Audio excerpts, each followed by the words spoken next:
Hi. So I have never made a video for YouTube before, and I don't know if I'm going to again, but I feel like what I have to say is important enough that I need to go ahead and say it, even though I don't know if anyone's going to even see this video. But I have a theory about The Last Jedi that no one's talked about yet, and that's why I decided to put this video on YouTube, even though I'm very private and I don't normally like this kind of stuff. So I have a theory that there are two underlying messages that they are not telling us about.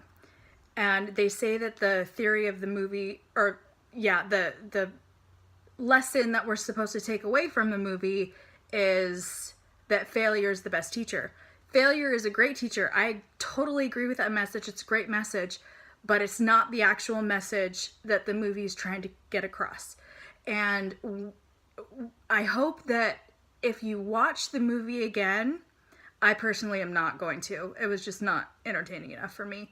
But if you watch the movie again, look at it through the lens of these two things, and then the movie will kind of change for you, and then you'll go, oh yeah, that kind of makes sense now. Well, maybe. Maybe we'll see. Maybe I'm just an idiot who has no idea what I'm talking about. That's very possible too. Okay, so the first thing is, the first theme that I want to talk about is a woman needs a man like a fish needs a bicycle. That was a saying coined by Gloria Steinem back in the 60s or 70s. And she was an extreme feminist. A lot of women nowadays see her as just a feminist icon, but she actually was part of the CIA, and it's out there. It's information that she's discussed. And so there were two camps of feminists. There were the, kind of real world feminists, where it's just about, women's rights. And then there were the other feminists that were about hating men. And she kind of really took charge of that and led that movement. So a lot of the feminists I know are not the Gloria Steinem feminists, but I do know some of those feminists, and it's hard because they don't respect men in the way that I respect men, and so there's a real disconnect there. So anyway, I'll go back to not Return of the Jedi, The Last Jedi. So, so we look at Rey. Rey doesn't need Luke for her training. He gives her 2 lessons, and then she just knows everything she's supposed to know. She doesn't need the wisdom of the ancients. Yeah, we do get that little blurb of her with the books in her backpack or in her drawer, or whatever they're in. But Yoda even says, oh, she already knows everything that's in those books. She doesn't need them. And so she doesn't need either one of those 2 things. So she is basically like the fish and the bicycle.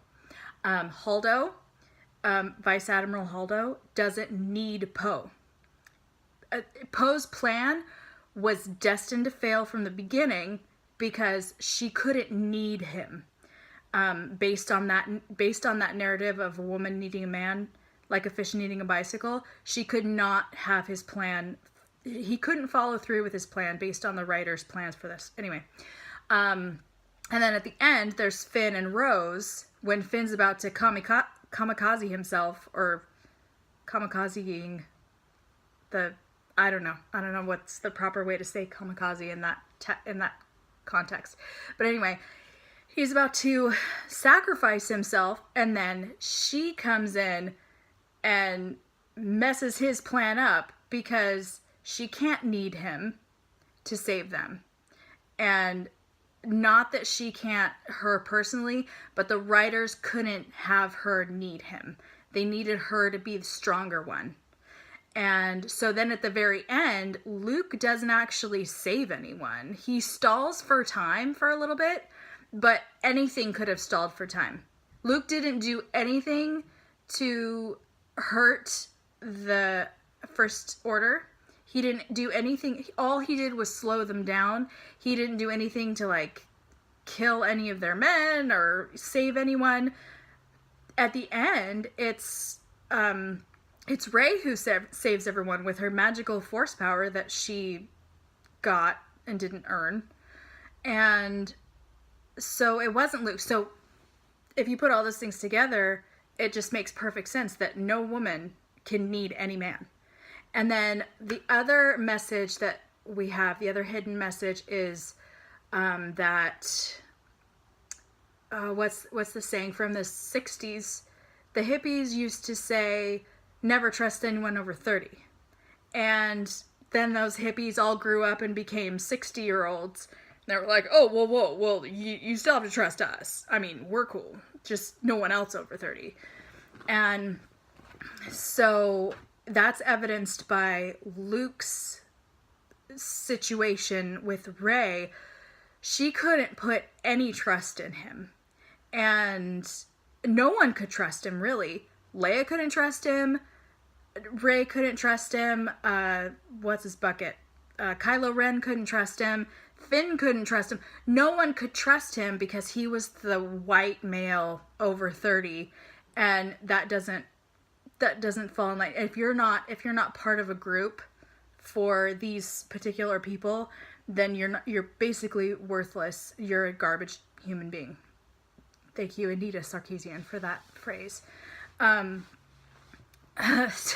I personally don't believe anyone's a garbage human being. No one.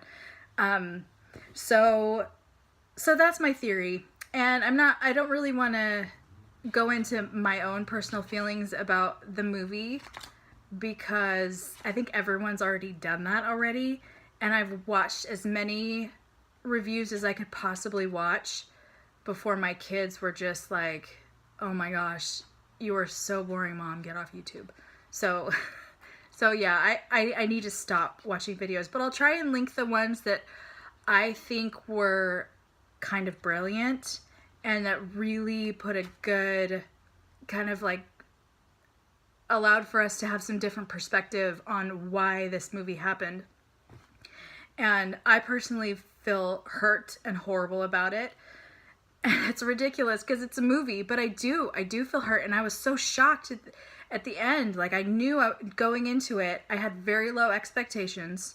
And so when I left the movie, I was like, oh, okay, it was fine because my expectations were so low. But then I went to bed that night and I was like, wait a minute. Oh my gosh, this and this and this were wrong. And then they couldn't do this and that.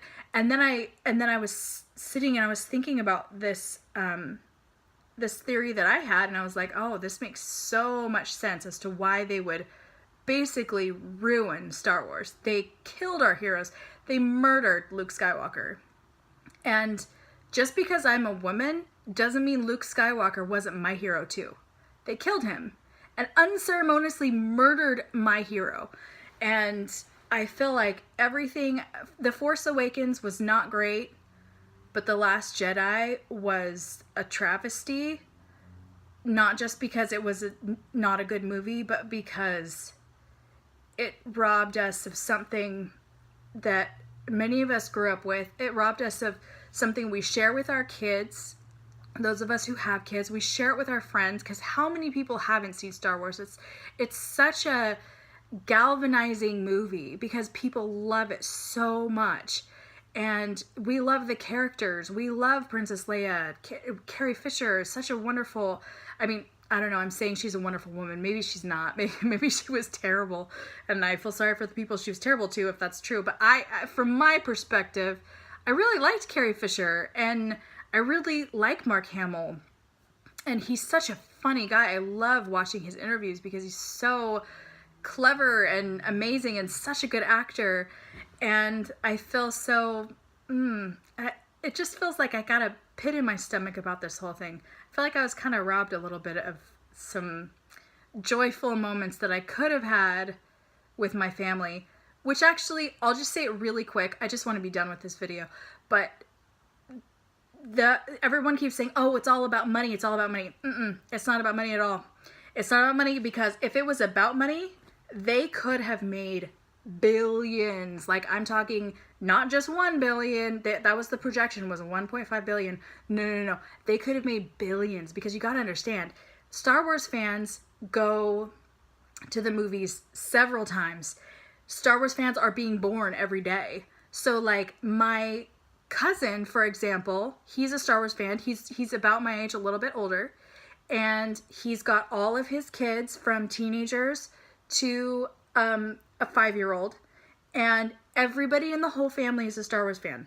So the 5-year-old barely saw The Force Awakens, and so now he's going to be raised in a family where he's watching Star Wars. So every year Star Wars is gaining more fans, and I have no problem with doing the merchandising and all that kind of stuff. I have no problem with that. They just, whatever.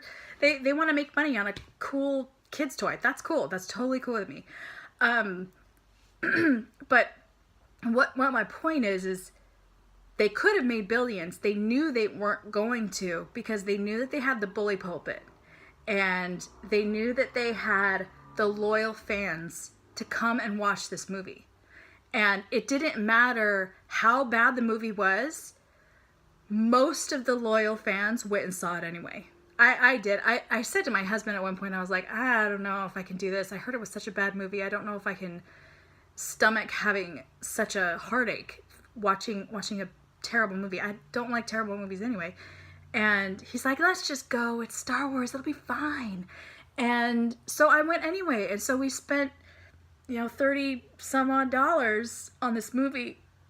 And that's what most people are doing. So they knew exactly what was happening. That's my conspiracy theory for the day. Sorry to do it to you, but they knew they had the bully pulpit. They knew they had a captive audience, and they knew that certain people would see it no matter what.